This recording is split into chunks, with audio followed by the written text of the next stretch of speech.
We'll now have 20 minutes for a rebuttal by Professor Deutch.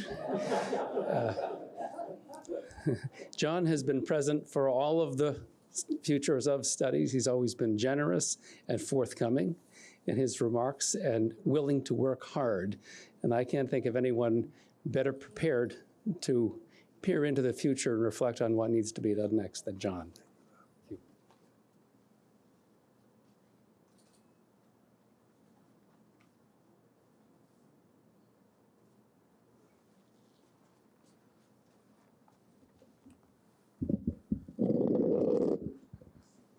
I hope everybody can hear me. I want to say there are three reasons why we should be honoring Bob Armstrong. The first is he's been a member of this faculty at MIT for 50 years. I believe all faculty members at MIT who have been here for 50 years should be honored.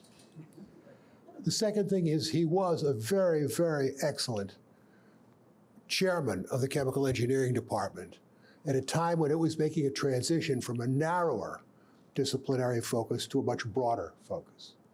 And he has my admiration for that. And third, of course, is his remarkable achievement as director of the MIT Energy Initiative for 11 years or 9 years or whatever it is.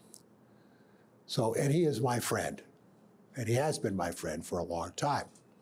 And I do hope he'll have some opportunity to use all those flying miles advantage that he's built up flying around the world raising money for this great energy initiative.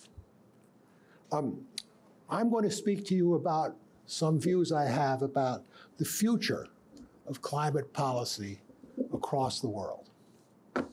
And I start by the recognition that political leaders are saying we should adopt as our goal a goal of zero net emissions by the mid-century.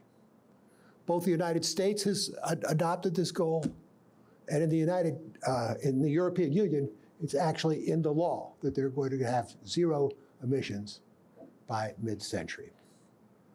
And this is looked at as being the framework for addressing climate policy moving forward over the next decades. Now, my question I start is, are these aspirational goals or are these realistic goals? Are they aspirational goals that are intended to have political leaders who won't be here 50 years from now, 30 years from now, about the directions that are important in climate? Are they aspirational goals because they want to have the private sector begin to make major investments in carbon emission reductions? Or are they also an effort to tell citizens you have to get more involved in this process? That's if they're aspirational goals. Or are they intended to be realistic goals, guiding the path of countries and the whole globe together? If so, if we are to think of ourselves as being successful at having zero energy emissions by mid-century, you have to have certain things. You have to have absolutely stable policies. You have to have serious plans of how you're going to do it. And you have to have the willingness to apply significant amounts of resources over several decades and outlays of trillions of dollars per year. Now, I want to discuss the challenges that are in the front of anybody trying to get to this net zero by mid-century. But before doing that, I've got to mention two realities which aren't always mentioned. The first is, the reality is, it's net zero for the globe. It's not net zero for the United States or net zero just for rich countries in the north. That's the first reality. You have to look at it as being a goal for the whole world. The second goal is that global energy issues always involved a combination of technical questions, economic questions, and security considerations. So all of those have to be addressed if you look at this as being a realistic goal. There are subsidiary issues, which I'm not going to get into. Are the capital requirements to achieve these goals available? Will energy costs escalate? What will be the effect on domestic employment and certainly on specific communities? But I'm going to mention only 6 major challenges that I see going forward if you intend to actually realistically meet this goal. I'm not going to go into any one of them in any detail, but there are 6 goals that I think have to be addressed. The first is that you need a stable energy policy, a stable global energy and climate policy over the next 30 years. The second major challenge is the transfer of financial resources and the mechanisms for carrying out those transfers and managing them from the rich countries to the poor countries of about $100 billion a year over this time period. That was agreed to by the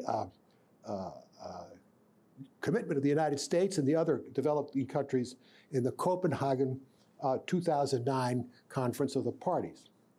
Third, as we all recognize and have heard about today, massive innovation will be required over this period. Innovation that means new technologies and new business practices, and that extends through the whole innovation pathway from new ideas at the front end all the way to deployment, manufacturing and deployment. That's the third challenge. Fourth, there are going to be technology surprises. Some of those technology surprises are going to be very, very positive. We heard about one today, the unbelievably sharp reduction in the cost of photovoltaics in a very brief period of time compared to when we first looked at it. Very, very, very, very comfortable surprise. But some of them are not going to be so positive surprises, and that would be, for example, what has been discussed here today quite a bit, the very, very difficult problems that nuclear power has been having in this country and elsewhere in the world. And there are maybe some other very fantastic surprises. I know that Ernie has been pushing on me the possibilities of massive amounts of natural hydrogen being able to be produced across the globe under commercial circumstances. The fifth is international disruption. We forget about international disruption. We've just lived through a period, which is the Ukraine-Russian war. And earlier, we lived through the OPEC oil embargo. And there possibly will be conflict with Taiwan. But all of these conflicts will disrupt an orderly plan to achieve net zero by mid-century. Sixth, I believe that if you look at the facts, there are massive needs to reorganize governance, both in the United States and globally, if you want to make progress on climate change. Let me just give you 2 examples. The first is we have the United Nations Framework Convention on Climate Change. There are 190 plus nations who are members of this. We are going to go happily, or maybe not so happily, to Abu Dhabi for the 28th conference of the party. That's 28 years of effort on the UNFCCC. Not a goddamn thing has happened over that time. A lot of white wine and brie, but very little substantive progress. So I believe there has to be a change in the way the UNFCCC is organized. Not the IPCC, where the technical studies are done by cooperation across the globe. It's the management of the policy that has not been working well. What about in the United States? We have a division, which we're all familiar with, between national and state responsibilities. States, even California, has done a lot, but we still have an issue about how to manage certain problems facing us in the United States. For example, offshore wind. What of that is state responsibility? What is national responsibility? The time it takes to get the permitting and licensing done for a new facility in this country of wind is just extraordinary. It's even worse in other areas. electricity transmission is a particularly important area, which has been a problem for a long time. So there has to be, in my mind, that's my sixth element, massive changing the governance, both in the UNFCCC and in the United States, including between the executive branch and the legislative branch. Six challenges. Well, you say to me, how do you know that you have to face these challenges? Why do you say that?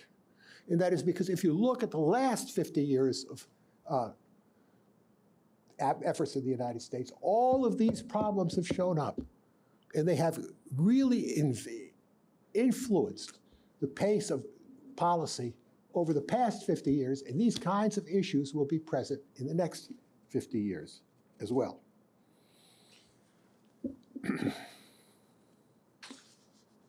Now, how does the system address this issue of getting to net zero? Much of it is relied by use of econometric models. Some of that's been discussed in our last session. Econometric models that make assumptions, proper assumptions, and compare the assumptions on how policies will be put into place, what the economic activity will be in different sectors, power, steel, cement, declining learning curves that will occur, like did in the case of, will occur in the future, maybe with batteries, but certainly did occur with photovoltaics. And how will the econometric studies look at different areas, different regions, like we've heard about for nuclear in the southeast United States? And then the complex interaction between different aspects of the economic modeling with parameters that are unknown, process interactions which are unclear. All of this is very important. It involves very, very useful and necessary insights. And incidentally, they do address co-benefits, like the effects of reducing emissions with a certain pattern of activity on health, on water, on food. So there are co-benefits of these very genuinely important econometric studies. But they do not address the 6 key challenges that I mentioned. And here I'm going to speak sternly. There is no doubt in my mind that if a very significant progress is not made on these 6 challenges, it doesn't have to be perfect in every one, but very significant progress, it is not possible to reach global net zero emissions by mid-century or even a decade or so after that, because it's not really important whether it's 2050 or 2060. You have to look at these other global problems, and it's going to be important to do, and we know it's going to be important to do. Under these circumstances, what should the content of the research enterprise be? I'm not talking about MIT now, I'm talking about the research enterprise more broadly. And I'll tell you how I see the research enterprise corresponding to this. There are really, it seems, especially in the university world, that it bifurcates into 2 different paths. One path, very common, is to say, think globally, but act locally. The idea being that if you perceive properly a global problem, if you do something locally, well, then others will see it, and in a mysterious way, it will influence what people are doing in Mumbai or Los Angeles. But that, as far as I can see, is just a hope. But it influences people because they know they can do something locally, even though the problem is global. So the other bifurcated path is think globally, act globally. Now that has other challenges, but it does suggest a much more ambitious research effort than the first path. So how would a university address an issue like this? Should you think globally, act globally, or with a research agenda to match, or think globally and act locally? Well, to be effective, the broader research effort would have to have at least the following motion compared to today. First, it would have a broader regional scope. We're not just talking about the US, we're talking about other places in the world, like India or Indonesia. Second, it would shift the innovation attention from early stage towards downstage, more downstream, towards more deployment. And here again, I want to stress, it's not that we shouldn't be doing early stage research and development, but that if you're interested in reaching net zero at mid-century, you better pay closer attention to downstream deployment, more difficult to do in some sense. So let's say that you listen to our President Kornbluth. President Kornbluth said, climate change is the greatest scientific and societal challenge of this or any age. If you believe that proposition, then you must think globally and act globally and organize your efforts along those lines. So, we're here celebrating a great chemical engineering individual, and I've heard a lot about the chemical engineering tradition here. I entered MIT in 1959. In course 10, the Department of Chemical Engineering. The head was Ed Gilliland. The members of the all-male faculty at that time were applying the methods of unit operations, chemical engineering processes, developed by that faculty, largely by that faculty, for the War Production Board's effort to produce synthetic rubber and aviation gasoline to fight the Second World War, especially in the Pacific. At the stage I was at, those same faculty were applying all those principles to building the oil and gas industry and the chemical industry around the world. And MIT had developed a reputation of being the most important and strongest technical university in the world because largely of the achievements of that chemical engineering faculty. Now, I happen to believe that the climate crisis really justifies a similar, not identical, but a similar national level effort just as occurred after Pearl Harbor. Now, actually, the important thing is MIT is in a much stronger position to contribute to such a national effort than it was at the time of Pearl Harbor. Goes beyond the fact, take it from me, Paula Hammond is a much better chair of chemical engineering than my father's friend, Ed Gilliland. That's one important point. But it's also the case that MIT is a much more better equipped because of the breadth of the competence that we have across all the different schools, social science, management, buildings, to address something like this. Now, I don't think that it's necessary to abandon studies that focus on specific jurisdictions. It is important to know how the Texas electricity system, ERCOT, has to think about adjusting their generation, their storage, their pricing to achieve a desired level of emissions to meet electricity demand. But it is time to take a broader view and say, how does that look in Mexico, in India, and the like? So that's my message about the future image out there. But there's another problem with net zero, which I want to mention to you. Historically, the climate policy framework was keep global temperature average to under 2 or 1.5 degrees of temperature compared to the industrial era. Now, today it's net zero, but there's net zero is, of course, essentially a very technical concept.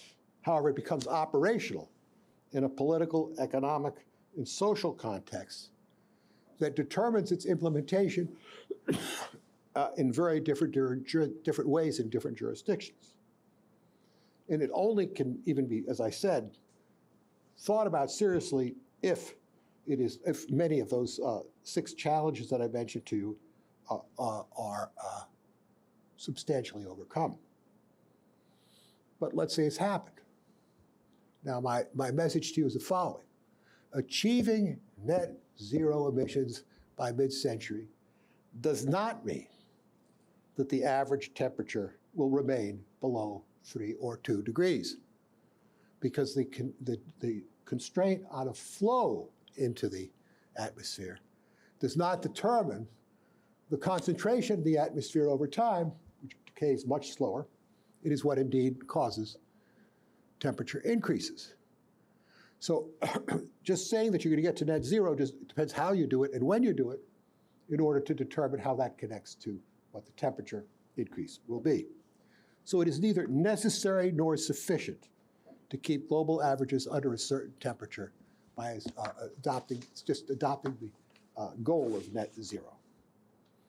So I say this goal is unlikely, by no means certain, to be the guiding future for climate policy in the US or globally over the next 50 years. Indeed, my guess is that there will continue to be major changes, as have occurred every 50 years. It's embarrassing for me to admit that I was undersecretary in the Carter administration. Not many people here were around at that time.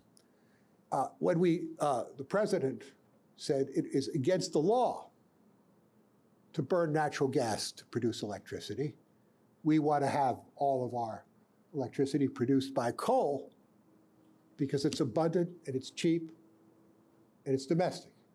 Well, what a mistake that turned out to be.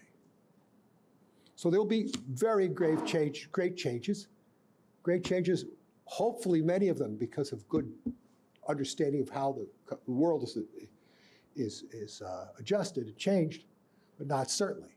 But it is a reminder to us that not to take these goals, certainly domestic goals, but also international goals, without worrying about how to fail gracefully if you don't meet them, and how to adapt to change very quickly. In sum, climate change is going to remain an exciting and important subject for some time, and there are going to be many changes along the way. Thank you very much. Thank you. Am I supposed to take questions? Would you like to take questions? If anybody has a comment, please, sir. Professor Deutch, you went through 6 items, and the 5th one caught my attention. You called it 2 things. You called it policy management, and then you called it white wine and brie. So engineers are suspicious of management in general, and I think you meant for us to be very suspicious of this one, this policy management thing. Why is it necessary, and would we be better off without it altogether? Well, I was talking about the sequential 28 Conference of the Parties, where they meet with hundreds of people. You're lucky if you can find a space. You have to be as important as Ernie Moniz to get a space there. You go there and you talk, and how many people will be there? Where is Ernie? Is he gone? He's gone. Okay. There'll be hundreds of people there, thousands of people. So, and they mostly meet with white fruit, having white wine and brie. I don't go to them. Thank you all very much. Excuse me, yes? Yes, I was wondering if you have any ideas for alternatives to the current UN Framework Convention on Climate Change. I do, but we have to meet in a smaller group to discuss it. I have more ideas about what to do about the executive branch of the United States and the Congress, but those are even more unrealistic. Thank you all very much. Thank you.